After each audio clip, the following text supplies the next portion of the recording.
paz do Senhor, meus irmãos. Nós estamos começando mais uma escola bíblica dominical e agora, já de antemão, eu quero convidar os irmãos a fechar os seus olhos. Nós vamos orar, pedindo ao Senhor que venha falar conosco através de mais um conteúdo riquíssimo para as nossas vidas, onde nós seremos edificados através da palavra do Senhor. Feche seus olhos e vamos orar, pedindo ao Espírito Santo que nos ajude a entender mais sobre a sua preciosa palavra. Oremos. Senhor, nosso Deus e nosso Pai, nós te glorificamos, te exaltamos. Agradeço a Ti pela vida dos nossos irmãos que estão aqui para comentar, ó Pai, nesse dia. Abençoa nossos irmãos que estão em casa, que eles possam aprender da Sua palavra, Senhor. Nós possamos crescer em Ti e através da Sua palavra nós sejamos edificados, Pai. Fale conosco nesta manhã. Espírito Santo, nos ajude a entender a esse conteúdo tão maravilhoso que é da Sua palavra. Amém? No nome de Jesus é o que nós pedimos, agradecemos.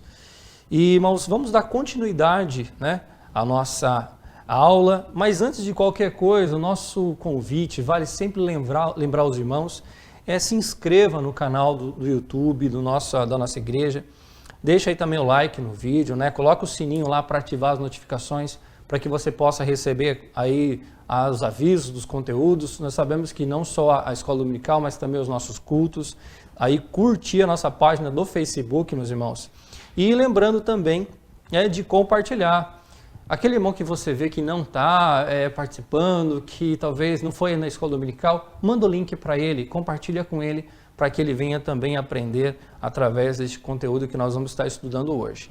Também, irmãos, a nossa livraria Fonte Viva, os irmãos que querem a sua lição, que querem um livro, que querem receber um conteúdo a mais, fala com a irmã Célia ou com a irmã Lívia, está passando aí os telefones das nossas irmãs, entra em contato pelo WhatsApp, liga para elas e através disso vamos ter aí livros, mais conteúdos para que nós possamos aprender, né, a sua Bíblia, talvez isso aqui é uma Bíblia de estudo, algo mais, para que você possa aprender mais sobre a palavra do Senhor. E como todas as nossas aulas, temos aqui dois comentaristas convidados, e está conosco aqui nosso irmão Igor Moraes. Pai do seu irmão Igor. Professor Paulinho, professor Maicon, todos os irmãos que estão acompanhando a escola dominical. Também está conosco nosso diácono, irmão Maicon, né? Pai do seu irmão Maicon. Paulinho, pai do senhor Igor, pai do senhor para os irmãos também que estão nos acompanhando nessa manhã. Os irmãos estão aqui porque eles vão ser nossos comentaristas, vão aqui aprofundar o nosso tema e com certeza Deus vai usar a vida dos nossos irmãos de uma forma especial para que nós venhamos aprender sobre a palavra do Senhor. E nós vamos agora para o nosso quadro Você Sabia?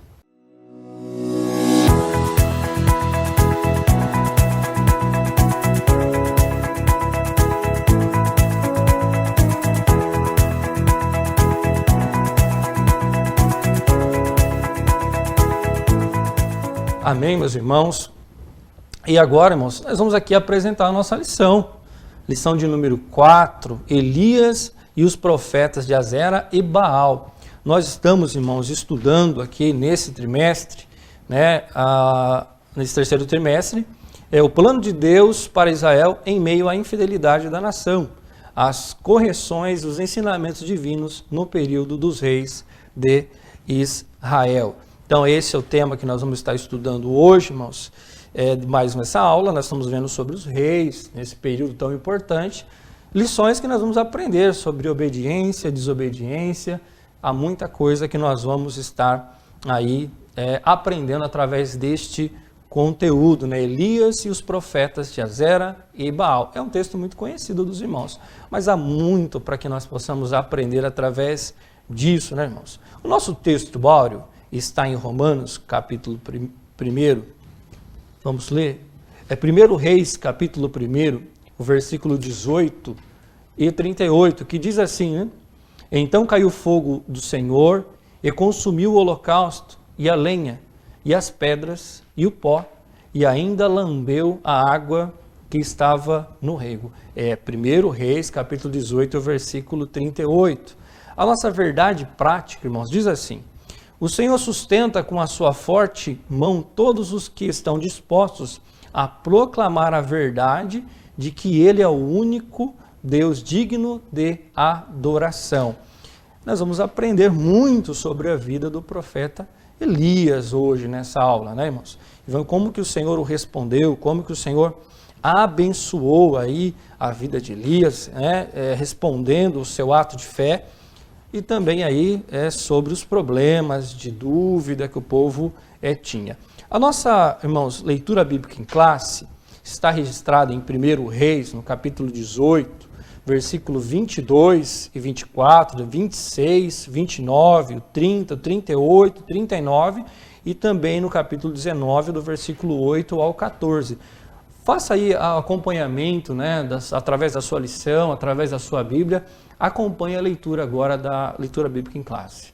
Então disse Elias ao povo: só eu fiquei por profeta do Senhor, e os profetas de Baal são 450 homens. Deem-se-nos, pois, 2 bezerros, e eles escolham para si um dos bezerros, e o dividam em pedaços e o ponham sobre a lenha. Porém, não lhe metam fogo, e eu prepararei o outro bezerro, e o porei sobre a lenha, e não lhe meterei fogo. Então invocai o nome do vosso Deus, e eu invocarei o nome do Senhor. E há de ser que o Deus que responder por fogo, esse será Deus. E todo o povo respondeu e disse: é boa esta palavra.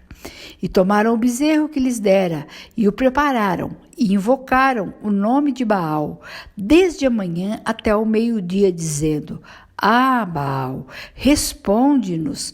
Porém, nem havia voz, nem quem respondesse, e saltavam sobre o altar que se tinha feito. E sucedeu que, passado o meio-dia, profetizaram eles, até que a oferta de manjares se oferecesse. Porém, não houve voz, nem resposta, nem atenção alguma. Então Elias disse a todo o povo: chegai-vos a mim. E todo o povo se chegou a ele, e reparou o altar do Senhor que estava quebrado. Então caiu o fogo do Senhor e consumiu o holocausto, e a lenha, e as pedras, e o pó, e ainda lambeu a água que estava no rego.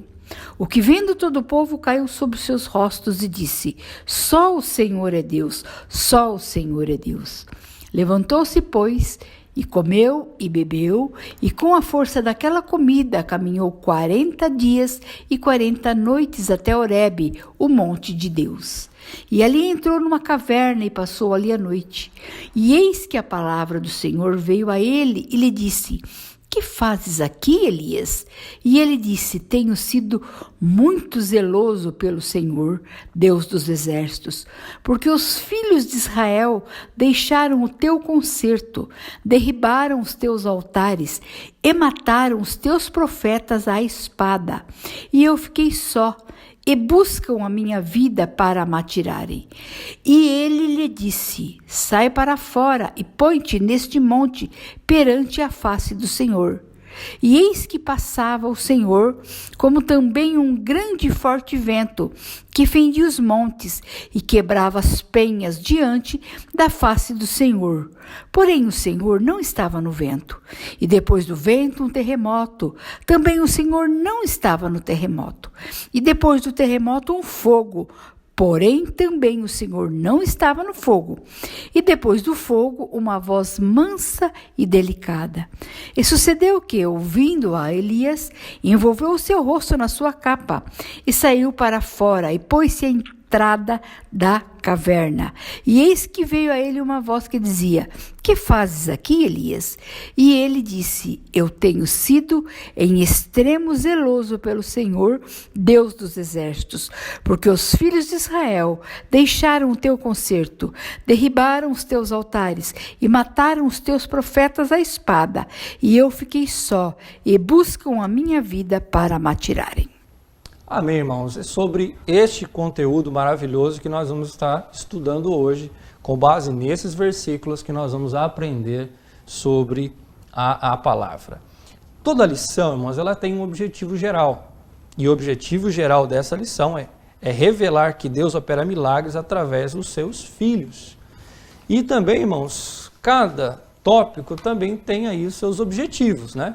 E o primeiro deles é salientar que é necessário e urgente enfrentar o pecado. O segundo, relatar que Deus responde às nossas súplicas. E o terceiro, expor as fragilidades do ser humano. Nós vamos aí, tem um conteúdo muito importante que nós vamos estar aprendendo hoje, que vai falar sobre a vida do profeta Elias, como nós falamos. E nós entramos agora, irmãos, na nossa introdução, né? Irmãos, através da leitura que os irmãos acompanharam, a leitura bíblica em classe, nós vamos estudar sobre a vida aí do profeta Elias, né? Um dos mais relevantes personagens da Bíblia, um homem muito importante, né? E até aqui na nossa introdução, nós podemos falar que ele apareceu com Moisés no Monte da Transfiguração, conversando com Jesus. Olha a importância deste homem, né? Um personagem muito destacado aí na palavra do Senhor na Bíblia, né? É um dos maiores profetas, sem dúvida, um modelo de servo perseverante e fiel para todo cristão. E é sobre a vida, né, do profeta Elias que nós vamos aprender. Nós vamos ver aqui como que ele fez esse desafio corajosamente, né, à idolatria em Israel, como nós vimos aqui que os objetivos aqui é necessário e urgente enfrentar o pecado. E vamos ver como que ele, né, enfrentou o pecado ali da idolatria e desafiou ali os profetas, mas também vamos ver que ele orou de modo simples, né, um homem simples, mas cheio de confiança e como, apesar de tudo o que fez, expôs a sua humanidade ao cair em desânimo. Então, irmãos, é uma lição muito importante para nós, porque nós vamos ver um grande homem de Deus, usado de uma forma tremenda, mas ao mesmo tempo passando por um problema emocional, mostrando a sua humanidade, a sua fraqueza, e é sobre isso que nós vamos estar estudando nessa lição. E nós entramos agora, irmãos, no nosso primeiro tópico, os irmãos podem acompanhar na sua lição, né, o desafio no Monte Carmelo, né? Esse é o primeiro tópico dessa lição. A nação de Israel estava distante de Deus devido à falta de liderança do rei Acabe e dos que antecederam. Estavam em dúvida os que deveriam adorar. Elias lançou um grande desafio diante dos profetas de Baal. Irmão Igor, qual era o propósito, né? Por que ele lançou esse desafio? Qual foi o motivo desse grande desafio do profeta Elias? Amém. Meus irmãos, a paz do Senhor. Nós estamos alegres, né? Felizes com o Senhor pela oportunidade que Ele está nos concedendo de estarmos aqui. O domingo é sempre precioso para nós, né? Nós temos o bom costume de todas as manhãs de domingo nos reunirmos para estudar a palavra do Senhor. Fazemos isso desde criança, né? E com certeza isso acrescenta muito à nossa fé. E irmãos, nós estamos estudando uma lição importantíssima e que completa a lição que nós estudamos no domingo passado, né? Nós falamos no domingo anterior sobre a pessoa de Acabe, né? O seu casamento, como era a sua esposa, e demos início na relação que ele teve com o profeta Elias. E agora, na lição de número 4, a lição que nós estamos estudando hoje, nós vamos falar sobre este confronto, né, algumas características desse confronto entre o profeta Elias e os profetas de Azerá e Baal. Então, o primeiro tópico está falando sobre propriamente o desafio que aconteceu no Monte Carmelo. E a pergunta que o irmão Paulo fez, né, qual foi o motivo, né, o porquê ele se dá a esse confronto, e a própria lição nos responde, né, irmãos, essa pergunta. Eu colocaria como 2 motivos principais que causaram, né, culminaram nesse confronto proposto pelo profeta Elias. O primeiro, a apostasia do povo, a apostasia do rei. A apostasia, nós sabemos que é um abandono da fé, né, uma quebra do voto feito ao Senhor, quando pessoas deixam o servir ao Senhor. E, em segundo lugar, a falta de uma liderança espiritual dada na pessoa do rei e também dos seus reis antecessores. E nós entramos nesse primeiro tópico, e eu queria ler com os irmãos, em 1 Reis, no capítulo 18, e o versículo 21. 1 Reis, capítulo 18, e o versículo 21, que diz: Então Elias se chegou a todo o povo e disse: Até quando cocheareis em 2 pensamentos? Se o Senhor é Deus, seguiu, e se Baal, seguiu. Porém o povo lhe não respondeu nada. Irmãos, Elias, eu creio, o Michael, a gente estava conversando antes de começar a escola, Elias é um dos personagens para estudo, talvez um dos mais completos da Bíblia Sagrada, um dos mais emblemáticos, né? Elias, ele demonstra, logicamente, a Bíblia dá esse testemunho, uma extrema capacidade de confrontar, é corajoso, obediente ao Senhor. Então é aquele profeta fiel que é destemido, fala a verdade, mas ao mesmo tempo a Bíblia registra um pouco dos seus medos, né? Um pouco da sua fragilidade. Então é um personagem bem completo e ele espelha bem o que pode acontecer conosco. Nesse primeiro subtópico, falando sobre o zelo de Elias diante a esse confronto, olhe bem, irmãos, na lição passada nós estudamos Acabe, como ele desobedece o Senhor, não ouve o conselho, casa-se com uma mulher que servia Baal, uma mulher que foi tirada entre os sidônios, e aquela mulher começa a influenciar negativamente o rei Acabe. E ele começa a se perverter. A Bíblia usa o termo vendeu-se. Então ele se vende. Ele é instado pela esposa a tomar decisões tão catastróficas a ponto da Bíblia dar testemunho em 1 Reis, dizendo que não houve nenhum rei anterior a ele que desagradasse tanto a Deus como Acabe. Então ele ficou na história, não pela sua capacidade de governança ou pelos grandes feitos, mas tamanho pecado, tamanha perversidade que aconteceu durante o seu reinado. A apostasia, a idolatria dominava Israel, não somente entre o palácio. Nós vimos que existiam mais de 800 profetas que comiam com eles no palácio, mas também com o povo de Israel que se perverteu, que deixou de seguir um exemplo, e essa falta de exemplo, de sustento espiritual, culminou na idolatria do povo. Então, devido, irmãos, a essa apostasia do povo, do rei, a essa falta de liderança espiritual, o que aconteceu? Elias, como nós bem sabemos, foi dito na leitura bíblica em classe, era um homem que era extremamente zeloso com as ordenanças de Deus. Então era um homem fiel, um homem íntegro, um profeta verdadeiro do Senhor.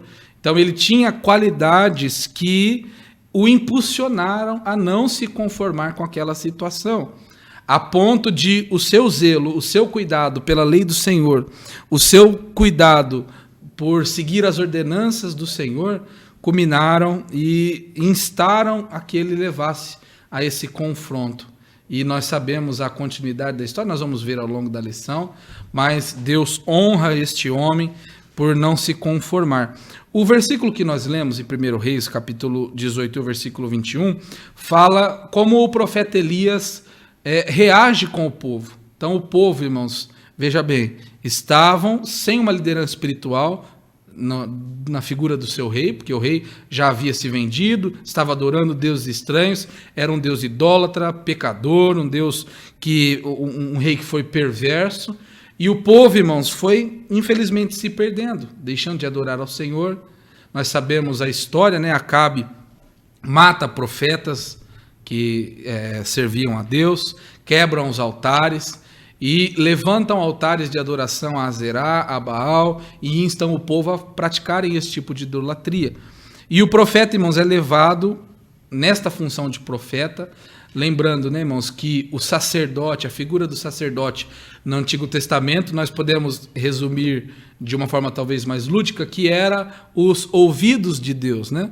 Então o povo levava as suas imolações, os seus pedidos ao sacerdote, que ouvia e entregava a Deus sacrifício. E o profeta não ouvido, mas a boca de Deus. Então Deus falava com o profeta e o profeta falava com o povo. Então Deus coloca Elias nessa posição e ele fala com o povo justamente aquilo que nós citamos, o versículo 21 do capítulo 18 de 1 Reis. Ele fala para o povo: vocês vão ficar cocheando em dois pensamentos até quando? Cocheando vem de uma expressão de coxo, deficiente, aquele que manca, aquele que não tem firmeza, aquele que vai para um lado e vai para o outro, não tem é deficiente, tem uma falta, não tem uma constância. Então ele fala: até quando vocês vão ficar em cima do muro com relação à sua adoração a Deus? Ora, oferecem sacrifícios a Deus, ora oferecem sacrifícios para Baal. Até quando vocês vão ficar cocheando nesses dois pensamentos, adorando deuses estranhos e adorando a Deus? Até quando? E ele diz mais uma vez, ele pergunta: se você serve a Deus, então decide servir a Deus integralmente. E se você decidir adorar Baal, então adore Baal de forma integral. Não fique cocheando em dois pensamentos. Até remete ao versículo que nós vemos no Novo Testamento, falando que a palavra do crente deve ser sim, sim e não, não. Então nós não temos um meio termo, um talvez. Então eu não posso permanecer na igreja, permanecer no mundo, um pé na igreja, um pé no mundo. Eu devo me posicionar, seja para servir ao Senhor ou para abandoná-lo de vez. Eu devo ter esta decisão. E ele faz essa indagação para o povo. E como que o povo reage? O final do versículo 21, o povo fica em silêncio. O povo não respondeu nada.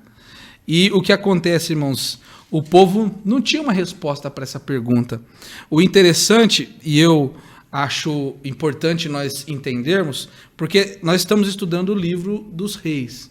Então nós começamos a lição de número 1 falando sobre Salomão. Então nós vimos Salomão, foi o último rei, né, do reino unificado, que começou com Saul, depois Davi e por último Salomão. E depois de Salomão há uma divisão entre as tribos de Israel. Então, as tribos do norte, as 10 tribos, chamadas tribos de Israel, permanecem sobre um governo, e o reino do sul, denominada Judá, fica sobre o reino de um outro rei, 2 tribos separadas. E essa divisão acontece de uma forma muito triste. Nós acompanhamos na segunda lição, quando falamos de Jeroboão e Roboão, que foram os primeiros reis dos respectivos reinos. E isso acontece, irmão, de uma forma muito trágica, muito dramática. O povo ficou ferido, o povo ficou instável, talvez preocupado, e isso acompanhou, irmãos, os reinados de muitos reis que assumiram o reino de Judá, aqueles que assumiram o reino de Israel. Muitos falharam drasticamente, foram péssimos reis, se distanciaram cada vez mais de Deus, até chegar, se eu não me engano, o Acabe foi o 6º rei, depois da divisão do reino, que reinou sobre Israel, e denominado o rei mais perverso de todos. Então olha que triste, irmão, o período que o povo enfrentava. Além de ter um governo tão catastrófico, ao mesmo tempo caindo no pecado da idolatria. E aí nós vemos no segundo subtópico desse primeiro tópico, falando sobre o problema da idolatria, de não saber a quem adoramos. Eu achei tão interessante o versículo que a lição nos trouxe, que está em Salmos, o Salmo 135, e eu queria ler a partir do verso 15. Salmo 135, a partir do verso 15, que diz assim: os ídolos das nações são prata e ouro, obra das mãos dos homens.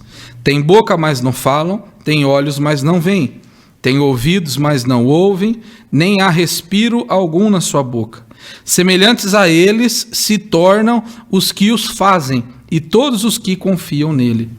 Então ele está desqualificando esses deuses estranhos, dizendo que são deuses feitos pelas mãos dos homens, são feitos de prata, de ouro, e eles falam, e a Bíblia diz que eles têm boca, mas não falam, têm ouvido, mas não ouvem, e diz o verso 18, né? Será semelhante a esses deuses, que são deuses inativos, aqueles que o fazem e aqueles que os adoram. Então são pessoas que têm boca, mas não falam com Deus, têm ouvido, mas não ouvem os mandamentos do Senhor, aqueles crentes que, infelizmente, creem, têm a sua crença num Deus estranho, têm a sua fé em algo que não tem poder e se tornam pessoas inativas, não tem uma perspectiva de vida. E isso estava acontecendo com o povo. Então nós vemos um grande problema. Vale ressaltar, irmãos, e acho muito propício para essa lição, um quadro que foi apresentado na lição anterior como um subsídio, né, para os professores, que qualifica alguns tipos de idolatria. Às vezes nós imaginamos que idolatria é somente aquela pessoa que tem uma figura de um Deus estranho, de madeira, de gesso, mas não é somente isso. Não é necessariamente uma figura, um santo físico que qualifica a idolatria. Este ato, sim, é idolatria, adorando imagens, mas existem outras ações que se classificam como idolatria. E até a lição anterior toca nesse ponto. Eu achei tão interessante, irmãos, porque a lição passada aborda que idolatria, por exemplo, não é só adoração a imagens, mas também aqueles que oferecem sacrifícios a essas imagens é idolatria. Aqueles que adoram aos deuses falsos, aqueles que prestam serviços a deuses falsos estão no ato de idolatria, no pecado de idolatria. Aqueles que têm temor, vamos dizer assim, aqueles que têm medo ou até respeito por deuses estranhos, falsos, estão cometendo o ato de idolatria. Aqueles que adoram ao Deus verdadeiro, mas por meio de alguma imagem, estão no pecado de idolatria. Então, às vezes, nós olhamos o povo de Israel e falamos, eles foram idólatras, isso está muito distante da nossa realidade, nós que somos crentes. Não, irmão, às vezes nós podemos cair, infelizmente, nesse pecado da idolatria de uma forma mais sutil, mas ainda assim no pecado da idolatria. E aqui ainda fala da cobiça e da sensualidade, como o culto, a idolatria ao corpo, ou a idolatria àquilo que é de outra pessoa e eu cobiço, a invejo, são algumas atitudes que podem classificar atitudes idólatras. E nós temos que lutar, irmãos, veementemente contra todas elas, afastando-as da nossa vida. E o terceiro e último subtópico fala propriamente desse desafio do fogo, né? O interessante, irmãos, é que a lição fala, e nós temos que deixar bem claro, né? Qual era o propósito desse desafio? Era mostrar que Elias era o melhor? Era exaltar o ego, o orgulho de Elias? Com certeza não. Ouso dizer, e a lição diz também, e a palavra de Deus nos dá esse testemunho, de que não foi uma ideia do profeta Elias. É Deus que insta Elias, usa este homem. Deus com certeza havia planejado e tinha neste episódio um grande propósito. Então não é porque Elias era um grande homem de Deus que ele tinha um poder próprio para realizar esse feito, ou pelo ego, o orgulho, a capacidade, o dom de Elias que possibilitou esse confronto, esse desafio, e ele saiu vitorioso. Não, irmãos. Pelo contrário, a figura de Elias com certeza não foi o protagonista disso. Ele desafia os profetas de Azerá, de Baal, e propõe para eles um desafio e fala, vamos nos reunir, nós vamos chamar o povo, nós vamos ter que mostrar para o povo que há um Deus em Israel. Então nós vamos chamar o povo, vamos chamar os profetas, nós vamos fazer 2 altares. Então nós vamos levantar um, e vocês usam para cultuar ao seu Deus, e nós vamos pegar um animal, vamos parti-lo, vamos colocar lenha e vamos colocar sobre o altar aquele animal, e o Deus que responder com fogo, queimando a lenha, o altar, é esse Deus que será adorado. Isso demonstra, irmãos, não somente a fé de Elias, mas a capacidade de Deus em tratar com cada povo e com cada necessidade de uma forma diferente. Então, o povo precisava, naquele momento, dessa grande demonstração de poder de Deus. O povo já havia passado por uma grande seca. Elias, no capítulo anterior, já havia predito uma grande seca. O povo já via sinais do poder de Deus, das consequências de atitudes pecaminosas, idólatras. Mas nesse momento o povo precisava de uma demonstração de poder especial de Deus. E foi isso que impulsiona Deus para usar o profeta Elias. E os irmãos já conhecem bem esse episódio, já conhecem bem. O propósito, irmãos, desse desafio de fogo não foi exaltar Elias, mas justamente mostrar para o povo aquele Deus que era o Deus verdadeiro. ao Deus que eles serviam e que os deuses estranhos, adorados pelo povo, adorados por Acabe, por Jezabel, eram deuses sem poder, deuses falsos, deuses que tinham crença para eles, do povo, do rei, da sua esposa, mas não tinham poder diante ao Deus de Israel. Então, irmãos, que fique muito claro, nós devemos, primeiramente, zelar pela nossa ideologia, que é uma ideologia cristã, uma ideologia criada e ensinada por Deus para a igreja. Então nós temos que defendê-la e confrontar o pecado com a verdade bíblica. É uma obrigação do cristão. Nós temos uma obrigação com a verdade, uma verdade bíblica, a verdade ensinada por Deus. Segundo, nós temos que lutar contra o pecado da idolatria. Nós nunca podemos cair nesta falha de idolatrar imagens, objetos, pessoas, lugares, para nos chegarmos diante de Deus. Não, a idolatria pode acontecer, às vezes não fisicamente, mas dentro do nosso coração, quando nós colocamos o dinheiro à frente, o corpo à frente, um relacionamento à frente, tomando o lugar que é de Deus. E por último, quando nós somos desafiados, Deus tem grande poder para suprir a necessidade e para honrar a sua palavra. Deus é o Deus de Israel e é o nosso Deus, é um Deus de grande poder. Amém. Amém, meus irmãos. Muito bem comentado pelo nosso irmão Igor. Eu quero só ler um versículo, na verdade são 2 versículos para complementar, falando sobre essa questão da indecisão, né, do povo, de não ter uma posição firme, que é Apocalipse capítulo 3, versículo 15 e 16, que diz assim: eu sei as tuas obras, que nem és frio e nem quente, tomara que foras frio ou quente, assim porque és morno, não tem uma posição definida, né? E não és frio nem quente, vomitar-te-ei da minha boca. Então, muito bem comentado, a importância desse cenário, qual o cenário qual o profeta Elias estava enfrentando neste momento. A síntese desse primeiro tópico diz assim: assim como Elias confrontou os profetas de Baal diante da idolatria, os servos do Senhor devem estar dispostos a confrontar todo tipo de pecado também, né? É um exemplo para nós, como nós comentamos, Elias é um exemplo para nós. E nós vamos agora, irmãos, para o nosso segundo tópico da nossa lição, né? Aí, que os irmãos podem acompanhar na sua lição, né? A oração de Elias, né? Após a oração dos profetas de Baal, como nós vimos, né? Desafio proposto, os profetas de Baal tiveram a sua oportunidade e eles ficaram sem resposta. Chegou a vez do profeta Elias fazer sua oração. Irmão Maicon, qual foi a atitude que Elias tomou antes de orar e como foi feita essa oração, né? Mais uma vez, a paz do Senhor, meus irmãos, paz do Senhor Paulinho, Igor. Como você bem disse, Paulinho, o profeta Elias, antes de fazer a sua oração, ele começa a se preparar.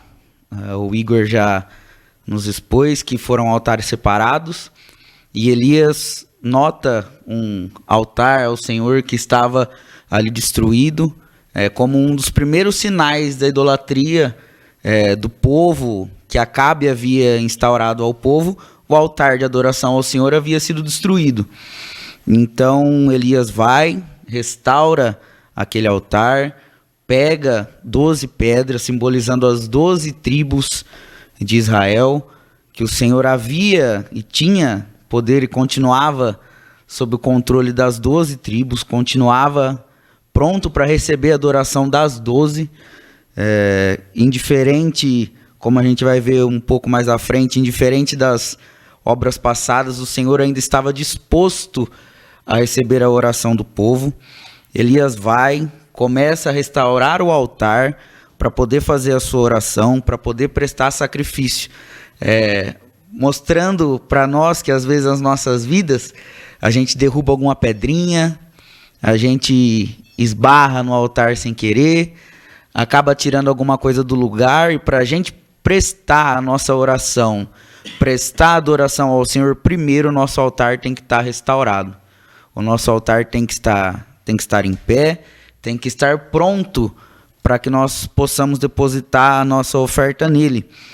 Após isso, após começar a restauração do altar, após reunir as 12 pedras e colocá-las no altar, Elias cava um pequeno rego em volta ao altar, um pequeno canal, para que ali fosse, junto ao altar, quando fosse colocado a lenha, quando fosse espartido o bezerro para a oferta, Elias vai e pede para que depositem, para que encharquem o altar com 12 cântaros de água. Qual seria a medida desses 12 cântaros? Cada cântaro media aproximadamente 12,8 litros, quase 13 litros por cântaro. Então a gente pode ver que os irmãos que têm um pouco de conhecimento sabem que a madeira, a lenha, quando em contato com a água, ela fica muito encharcada. Em alguns casos, dependendo da qualidade da madeira, ela absorve tanto que ela chega até a estufar. Então a gente vê a confiança do profeta na resposta do Senhor. Ele vai, ele restaura o altar que havia sido destruído, havia sido derrubado, como sinal da idolatria. Ele junta as 12 pedras, representando que o Senhor ainda estava disposto, ainda queria, ainda desejava pela adoração das 12 tribos, ainda estava disposto a receber a oferta deles. Ele vai, parte o bezerro, coloca, deposita a lenha e pede para que molhem, para que encharquem a lenha a tal ponto de que o rego que estava em volta, o canal que havia sido cavado, se enche. Elias estava preparado para orar ao Senhor. Estava com tudo pronto para fazer a sua oração. E às vezes nós, irmãos, temos que tomar, por exemplo, isso para nós nos dias de hoje. As ações de Elias em se preparar para orar ao Senhor. Ele estava com tudo pronto para fazer a sua oração. Ele tinha dado atenção às coisas à sua volta. Ele havia reparado na situação, havia reparado como estava o altar, havia trazido a sua oferta de adoração ao Senhor. E nós vamos ver no subtópico 2 que Elias não faz uma grande oração com uma oratória longa, comprida, demorada, cheia de vãs repetições. Não, Elias faz uma oração simples, que contrasta muito com os rituais e com as práticas que os profetas de Baal haviam adotado. Eles se mutilavam, gritavam, cantavam, dançavam, pulavam, tentando obter uma resposta do seu Deus, com D minúsculo, que o próprio Elias já sabia que não teria resposta a dar a eles e os instiga: olha, grite mais alto, porque talvez possa ser que seu Deus não esteja ouvindo você clamar a Ele. Então, nós vemos que Elias faz uma oração simples, curta, que contrasta com os ritos dos profetas de Baal para nos mostrar que nós não precisamos de grandes cerimônias, não precisamos muitas vezes de sacrifícios especiais ou mutilações para que o Senhor nos ouça. Nós precisamos exercitar a nossa fé em que Ele irá nos responder. Precisamos orar, como aqui o subtópico diz, uma oração confiante, crendo que o Senhor irá nos responder. E na sua oração, Elias é bem claro em revelar ao Deus a quem ele está orando. Se nós olharmos para o versículo 36 do capítulo 18, nós vamos ver que quando Elias vai orar, a palavra do Senhor diz: sucedeu, pois, que oferecendo a sua oferta de manjares, o profeta Elias se chegou e disse: ó Senhor, Deus de Abraão, de Isaque e de Israel. Ele deixa claro que ele não estava clamando a nenhum Deus diferente do que aquele povo já havia ter falado. Já sabiam, já conheciam o Deus a quem Elias estava clamando. Era o mesmo Deus de Abraão, o mesmo Deus de Isaque e o mesmo Deus de Israel, o Deus de Jacó. Ele deixa claro para que o povo pudesse ter uma familiaridade com aquele Deus a qual ele estava clamando. Olha, eu não estou clamando a nenhum Deus desconhecido. Não estou clamando a nenhum Deus que vocês não conhecem, que vocês não ouviram falar ainda. Eu estou clamando ao Deus que os pais dos seus pais e os seus pais falaram para vocês. Contaram as histórias, cantaram os hinos, ouviram os salmos. Elias faz questão em orar e salientar para que o povo se lembre e tenha uma familiaridade com o Deus a quem ele está clamando, que o povo realmente veja e que não era um Deus diferente, era o mesmo Deus que havia operado no passado e estava prestes a operar naquele momento. E na oração de Elias também fica muito claro o motivo dele estar orando e do desafio. Como o irmão Igor disse quando estava dissertando aqui, não foi para que Elias se provasse que havia algum poder nas suas palavras, nas suas ações, que ele era um profeta diferente.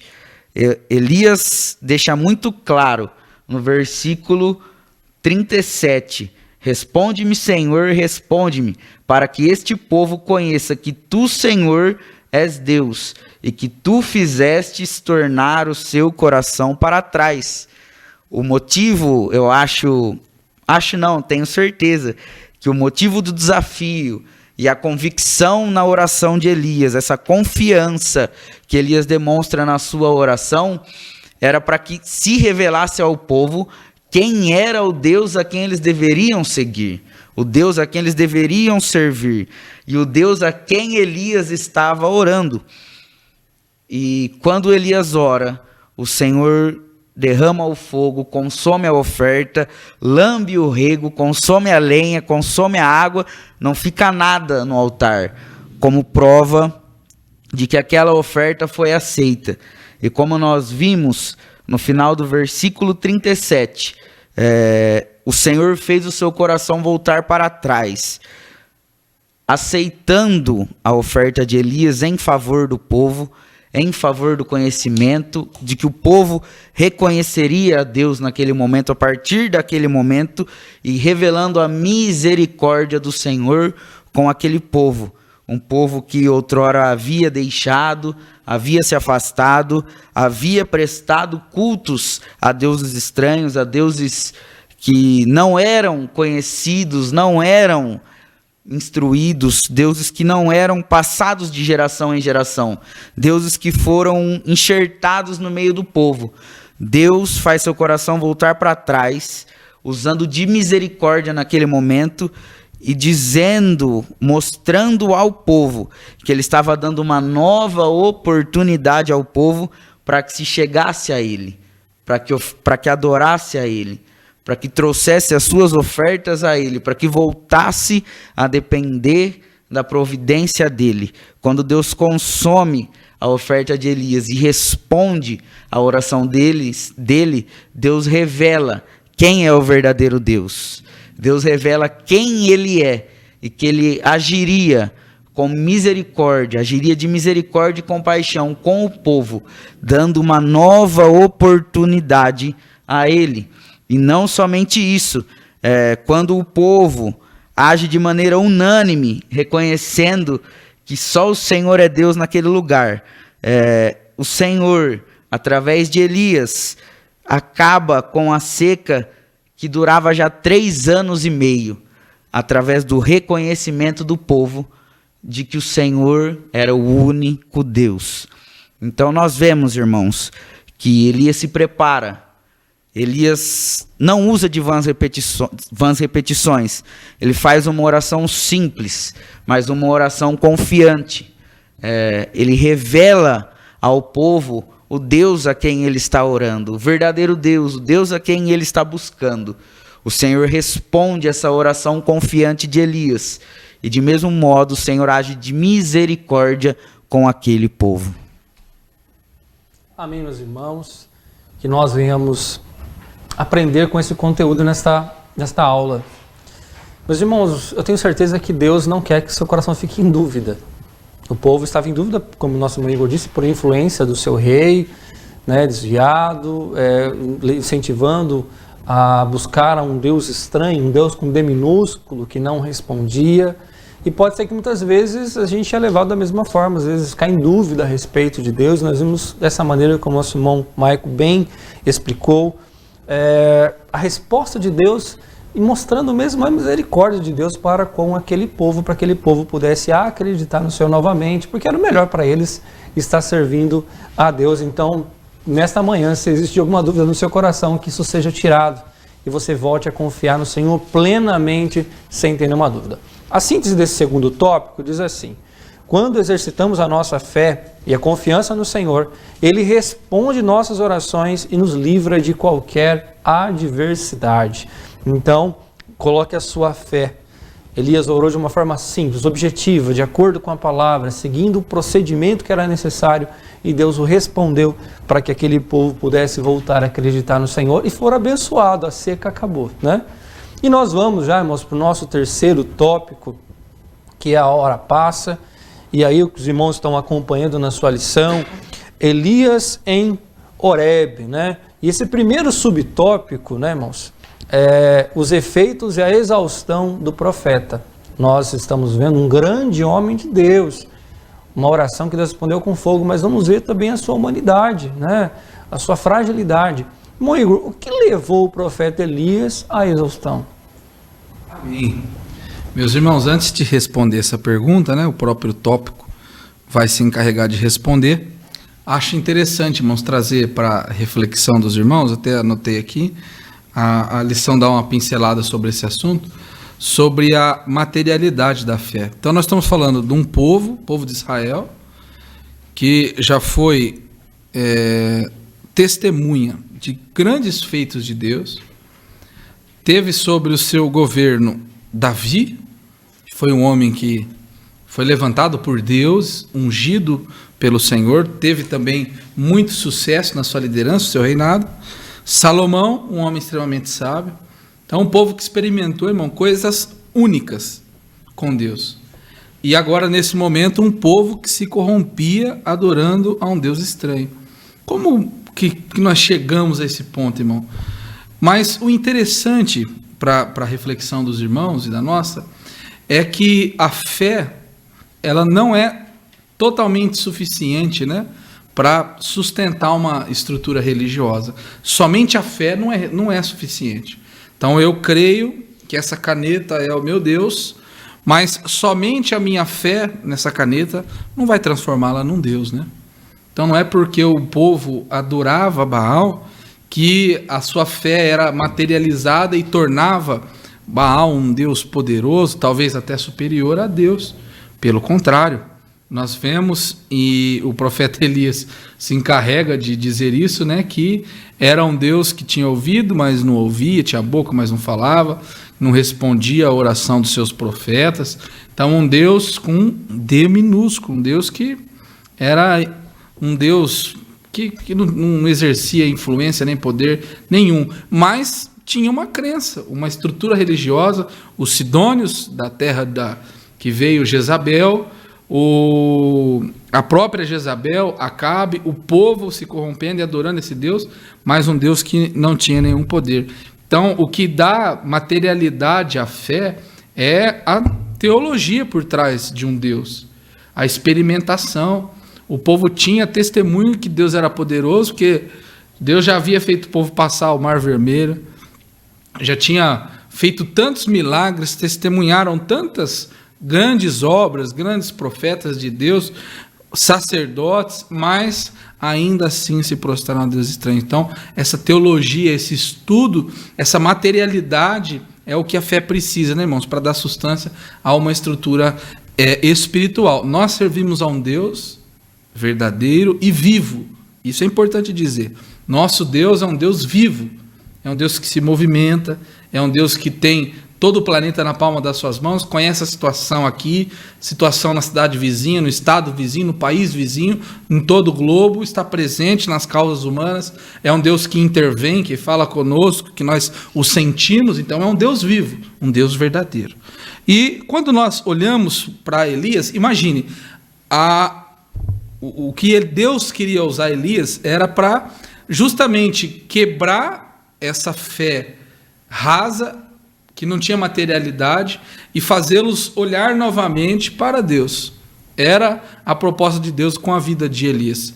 Elias já tinha tido um grande embate com Acabe, a ponto de se esconder, mas ele já tinha experimentado o milagre de Deus, porque quando ele se esconde no deserto, na caverna, ele é sustentado por Deus. Deus manda lá de manhã o corvo com a carne, o pão, dá ao ribeiro para ele beber água, à noite o corvo voltava com carne, pão, tinha água para beber. Então, ele já tinha experimentado o milagre, a presença, uma relação íntima com Deus.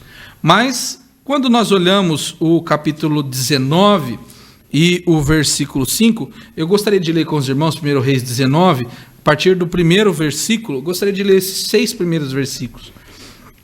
Diz assim: E Acabe fez saber a Jezabel tudo quanto Elias havia feito e como totalmente matara todos os profetas à espada.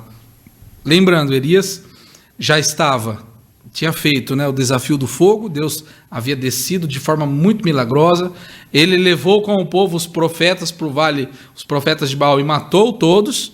Ele havia já ido e orado, e a seca havia acabado, a chuva veio, inclusive avisando Acabe disso, mas ainda assim, Acabe fala com Jezabel, e o versículo 2 continua: Então Jezabel mandou um mensageiro a Elias a dizer-lhe: Assim me façam os deuses, e outro tanto, se de certo amanhã, a estas horas, não puser a tua vida como a de um deles.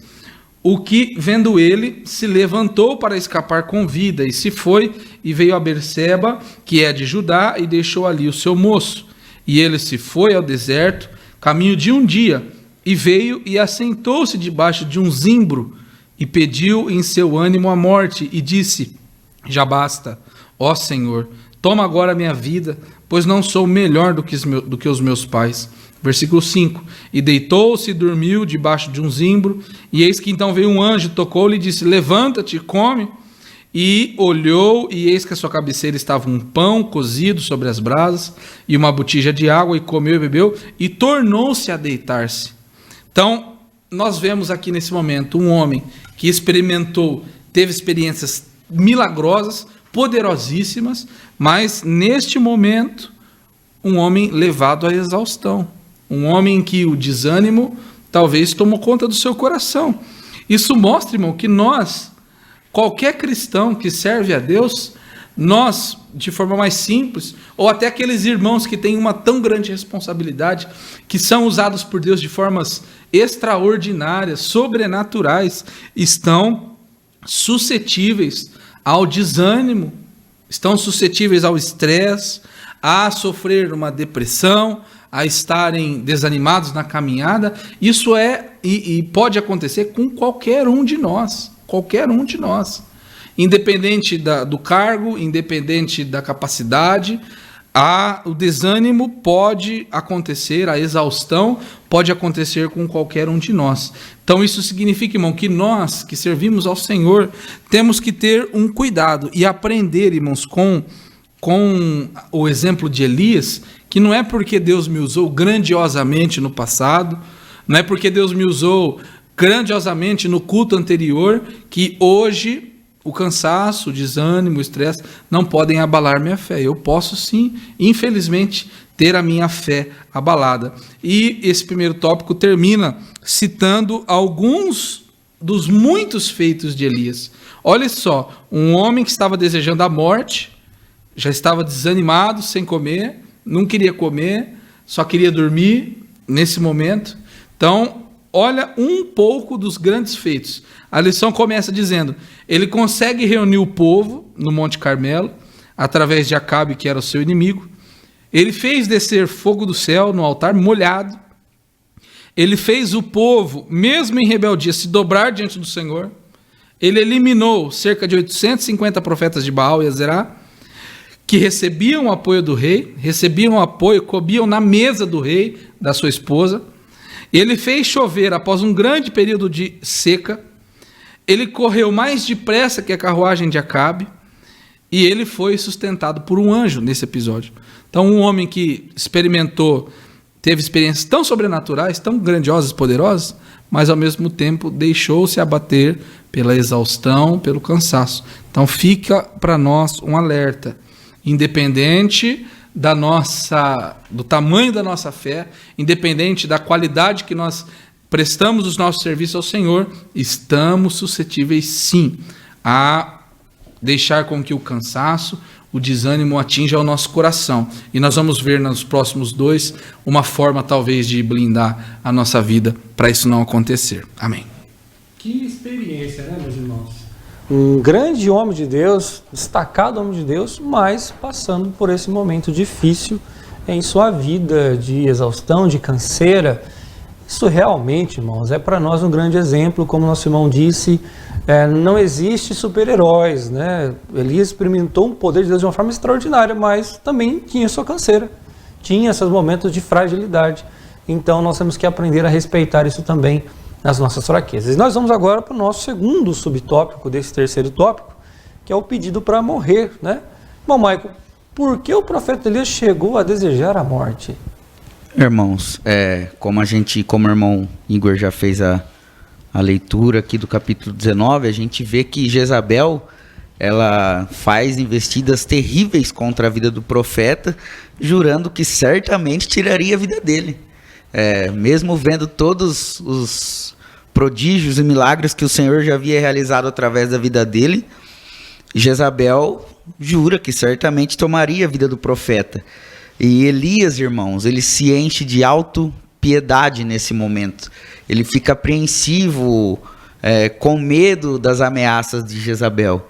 E a gente estava comentando aqui, eu e o Igor, antes de iniciarmos a gravação, como a Bíblia relata e nos revela a humanidade do profeta.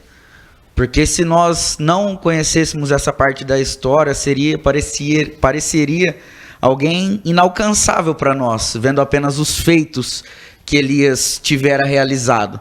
Como o Igor já listou os feitos realizados através da vida dele e muitos outros, além de multiplicar ali o mantimento da viúva de Sarepta, e como seria inatingível para nós esse homem.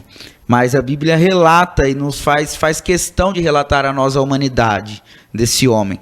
Elias sente medo das ameaças de Jezabel nesse momento. Elias vai se recolher, vai se esconder, se enchendo de autopiedade a ponto de desejar pela morte ao invés de ser assassinado por ela. Para ele era mais vantajoso que o Senhor retirasse a sua vida do que ele passasse por essa situação. Então nós vamos ver, irmãos, que Tiago, no capítulo 5, no versículo 17, eu gostaria de ler com os irmãos. Tiago, capítulo 5, versículo 17, a palavra do Senhor vai dizer: Elias era homem sujeito às mesmas paixões que nós, e orando pediu que não chovesse, e por 3 anos e 6 meses não choveu sobre a terra. E orou outra vez, e do céu deu chuva, e a terra produziu frutos. Então Elias estava sujeito às mesmas paixões, às mesmas condições que nós. Passar por estresse, passar por canseira, passar ali por um momento em que nós estamos vacilantes, como o irmão Igor disse. Muitas das vezes nós vemos, provamos e participamos dos milagres, das maravilhas que Deus realiza na vida dos irmãos, nas nossas próprias vidas. Vemos os milagres de Deus se realizando no nosso dia a dia. Mas isso não impede que em determinada situação nós tenhamos medo, tenhamos dúvida, passemos por algum momento em que nós estejamos vacilantes. E foi o que aconteceu com o profeta. Elias teve medo das ameaças de Jezabel. E a ponto de a opressão ser tão grande, das ameaças serem tão grandes e surtirem tanto efeito na vida desse homem, de ele fugir, como a gente leu já no capítulo 19, se deitar ali debaixo do zimbro e pedir para que Deus retirasse a sua vida. Então, irmãos, essa situação de extrema opressão trouxe um desânimo tamanho para a vida de Elias, que para ele pareceria melhor a morte do que continuar a caminhar o ministério com o Senhor.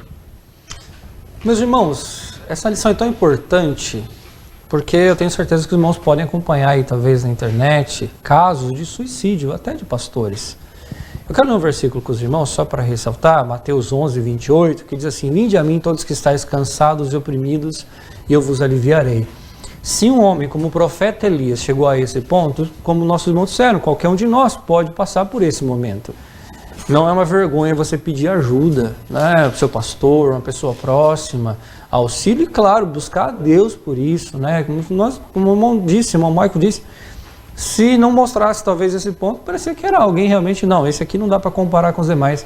E nós somos iguais, irmãos. Nós podemos experimentar coisas grandiosas de Deus, mas também somos humanos e podemos passar por momentos de crise, de ansiedade e de fraqueza. E nós estamos aprendendo muito nesta manhã. Fica essa lição para nós. Se você está enfrentando uma dificuldade, como a do profeta Elias, né, nós estamos aqui para orar, esse é o pedido de oração, para que nós vamos estar orando, a igreja está orando, para que você consiga passar, assim como Elias passou, vamos passar por esse problema também. E nós vamos agora ao nosso terceiro subtópico, né, que é a resposta de Deus, né? Nós vamos estar agora comentando, junto com o nosso irmão Igor, essa parte final, né? Irmão Igor, como Deus respondeu ao profeta Elias nos dias de aflição?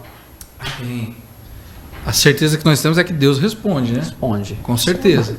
Mas Deus teve uma forma especial para tratar com Elias, e eu gostaria só de frisar, né? Nós falamos aqui, o irmão Marco falou, o Paulinho também, que esse lado humano de Elias, né? Esse lado humano, né? Esse lado mais frágil, talvez, demonstra uma certa simpatia com a nossa situação de vida, né? Mas não somente isso, mas Deus pode, assim como nós passamos por momentos de cansaço, desânimo, também nos usar da forma que usou Elias. Deus pode fazer isso também. Então, além de nós nos tornarmos iguais, talvez, a Elias, nesses momentos de fragilidade, irmãos, Deus também pode levantar um Elias na nossa geração. E se precisar, e o povo precisasse disso, Deus pode, através da oração desse irmão, descer fogo no meio da igreja. Deus pode fazer isso. Então, Deus usa, irmãos, conforme a sua vontade, e Ele tem todo o poder. E esse terceiro e último subtópico, que fala sobre a resposta de Deus, eu quero ler com os irmãos 1 Reis, o capítulo 19, os versículos 5, 6 e 7, que diz assim: E deitou-se e dormiu debaixo de um zimbro, e eis que então um anjo tocou e lhe disse: Levanta-te e come. E olhou, e eis que à sua cabeceira estava um pão cozido sobre as brasas e uma botija de água, e comeu e bebeu e tornou a deitar-se. E o anjo do Senhor tomou uma segunda vez e o tocou, e disse: Levanta-te e come, porque muito comprido te será o caminho. Então, a primeira coisa, a resposta de Deus, o cuidado de Deus, demonstrado através desse cuidado, dele enviando um dos seus anjos para cuidar do profeta. Irmãos, Deus manda, fazendo uma brincadeira, mas parece que Deus manda até um anjo cozinheiro, né? Porque prepara o pão, prepara o mantimento para Elias. Deus suprindo esta necessidade. Este homem já estava exausto, cansado, desejando a morte, como o irmão Marcon disse, um desânimo num nível alarmante, talvez até nos dias de hoje um quadro depressivo, mas Deus envia um anjo para cuidar dele, a ponto de o anjo acordá-lo. Elias, acorde, come o pão, toma aqui, se alimenta. Aí ele deita, dorme de novo, descansa mais um pouco, o anjo acorda de novo. Elias, acorda, tem um pão para você comer, toma aqui o seu alimento, se sacie. Ele come, bebe, descansa, para poder partir para o caminho que ele deveria percorrer pelo Monte Horebe. Então Deus, irmãos, envia, Deus tem no seu controle estes seres angelicais. Então nós temos anjos enviados por Deus para zelar, lutar, fazer aquilo que for da vontade de Deus diante da nossa vida. E Deus também detém em seu poder, irmão, todas as circunstâncias da existência humana. Deus pode usar uma árvore, Deus pode usar animais, Deus tem o controle da natureza, da água, do vento. E este é o segundo aspecto, né? A forma que Deus se revela e fala com Elias. Por quê, irmãos? Ao longo do capítulo 17 de 1 Reis, nós vemos esse primeiro encontro de Elias com o rei Acabe, quando Elias prediz, né, a grande seca.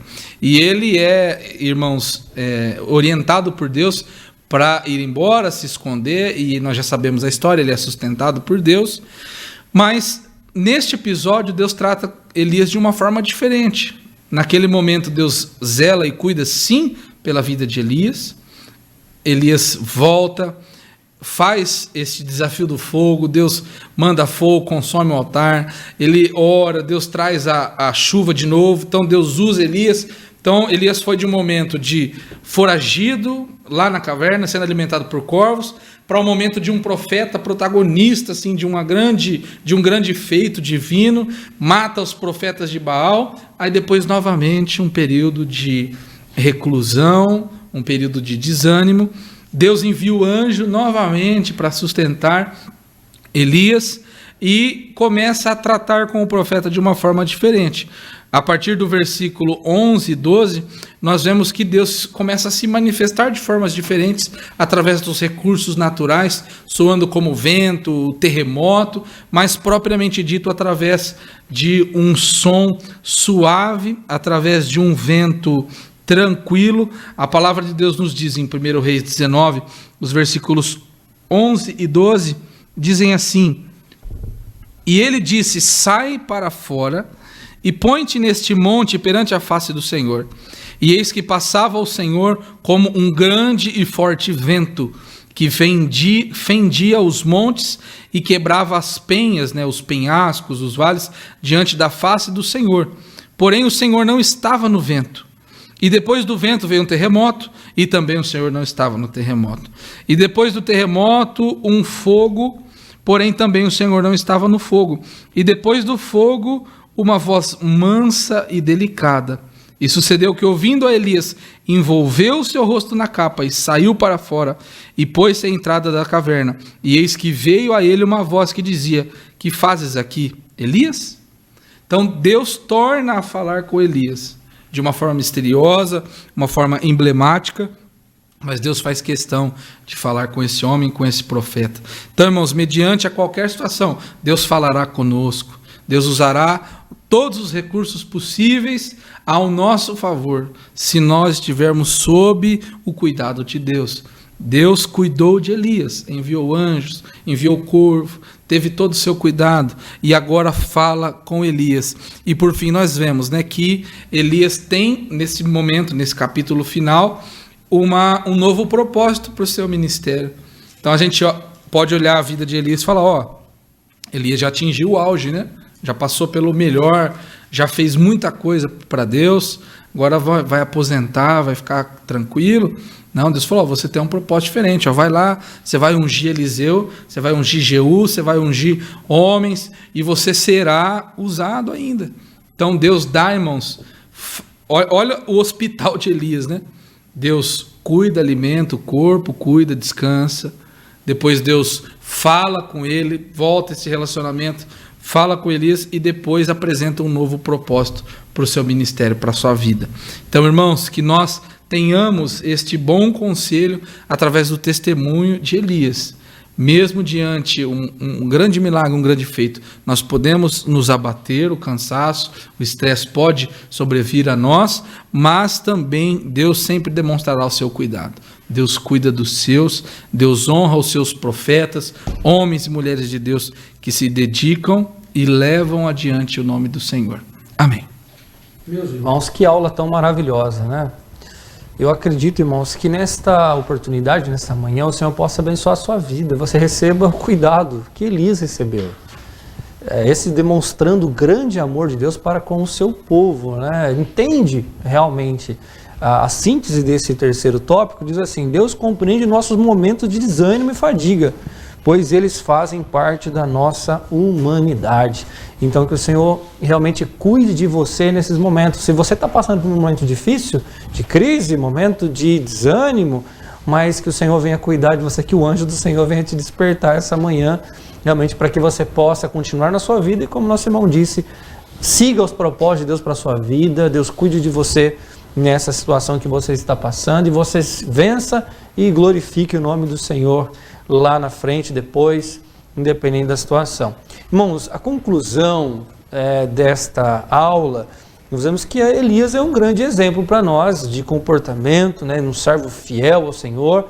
Nós vemos também, irmãos, que que a idolatria, os problemas ao redor dele o impactaram de uma maneira, as ameaças ali que levou ele aí a um desânimo, a um momento de tristeza, né, um momento de dificuldade, mas ele é um exemplo de cuidado e finalidade de Deus quando o crente fiel decide seguir a palavra, né, seguir o Senhor, aquilo que Deus ensina e não se deixar levar por aquilo que está ao redor. Tinha muitos profetas lá, né? E ele foi determinante para que o povo viesse servir a Deus, para que o povo viesse decidir voltar a Deus, né? Como foi importante. E nós vimos aqui como que Deus cuidou de Elias depois desse momento de dificuldade que ele passou. Espero que os irmãos tenham aí absolvido. Nós aprendemos muito aqui nessa oportunidade. Os irmãos que estão em casa, fiquem com essa palavra. Eu recomendo aos irmãos, né, faça anotação na sua Bíblia, volte à leitura novamente, entenda o texto, grave o texto na sua mente, para que você não venha esquecer. Porque quando você vier passar por uma dificuldade, você se lembra dessa palavra e vai lembrar que Deus está cuidando de você também. E Deus pode usar você também de uma forma tão especial como usou o profeta Elias. Irmãos, a próxima lição, a lição de número 5, nós estamos vendo aí sobre os reis, né, de Israel. Vamos ver sobre o reinado de Acasias. Estou aqui dando um spoiler para os irmãos acompanhar, né, na próxima lição. Já está preparado na sua agenda, não perder a oportunidade, né? O tema que nós vamos ver, a idolatria e a infidelidade de Acasias, a coragem de Elias e as consequências dos atos de Acasias. Nós estamos vendo exemplos de reis bons, reis que desobedeceram a Deus, a forma com que eles influenciaram, né, na decisão do povo, e tenho certeza que sempre essa palavra vai vir de impacto à nossa vida e nós vamos aprender sobre aquilo que é a vontade de Deus para as nossas vidas. Eu quero agradecer, irmãos, a Deus por essa oportunidade, agradecer os nossos comentaristas que estão aqui, agradecer os nossos alunos que estão em casa, que sempre acompanham aí as nossas aulas, nossos pastores, né, irmãos? E aí lembrar, irmãos, os nossos convites, a nossa programação. Terça, quinta e domingo tem os nossos cultos aí no Facebook, no YouTube, no nosso canal aqui. A quinta-feira tem o culto, o programa do Momentos com Cristo ali na TVM, né, às 18h45. Nós temos aqui o domingo, a nossa escola dominical pela manhã com os adultos. Aí nos nossos canais também às 9 da manhã. O domingo tem a EBD dos jovens e adolescentes nos aplicativos dos nossos grupos. E também a EBD com as crianças aqui no nosso canal do Facebook, do YouTube às 11 horas, né? Lembrando que os nossos cultos presenciais retornaram aos nossos horários normais, né? E também a nossa escola dominical, né, irmãos? Na maioria das nossas congregações ela voltou ao normal também. Em algumas cidades pode ser que tenha alguma restrição, mas aqui na nossa cidade praticamente todos voltaram. Então talvez o irmão aí que não estava muito atento, volte, né, para a sua congregação. Na dúvida, procure o seu dirigente, procure aí o responsável da escola dominical, né, superintendente, para que você não fique sem participar da escola dominical. Eu tenho certeza que muitos irmãos têm seus pedidos de oração e esse é um momento muito oportuno. Elias orou, né? Então é a hora de você colocar a sua petição diante de Deus, colocar o seu coração que você deseja. Deus sabe o que você está passando e vamos orar para que o Senhor venha abençoar. Eu quero pedir para o nosso irmão diácono Maico fazer essa oração para abençoar todos os irmãos. Amém? Amém. Vamos orar, irmãos. Feche seus olhos, recline sua cabeça aí no seu lar. Vamos clamar a esse Deus, que como nós vimos hoje, é um Deus que responde e é um Deus que tem cuidado de nós. Amém? Senhor, nosso Deus e nosso Pai, louvamos e agradecemos ao Senhor por esses momentos em que passamos aprendendo mais sobre a sua palavra. Temos certeza que de tudo será proveitoso para as nossas vidas. Nesse momento apresentamos cada irmão, cada irmã, cada pedido de oração que tem chegado até nós, que o Senhor possa, Pai, usar com o seu poder, fazer conforme a sua vontade na vida dos seus filhos, livrando, cuidando, guardando, renovando, Pai, conforme a necessidade de cada um deles. O Senhor conhece a vida de cada um de nós e tenho certeza que o Senhor tem respondido a cada oração sincera e tem cuidado das nossas vidas conforme a sua vontade, Pai. Que o Senhor continue nos respondendo, continue falando conosco e que nós estejamos sensíveis com os ouvidos e o nosso coração aberto a ouvir aquilo ao qual o Senhor tem a nos falar. Pai, nos abençoe e continua nos guardando na sua presença. É o que eu te peço e te agradeço em nome de Jesus. Mais uma vez, meu irmão, quero agradecer a todos e até o próximo domingo, mais uma aula da Escola Dominical. A Escola Dominical é a maior escola do mundo.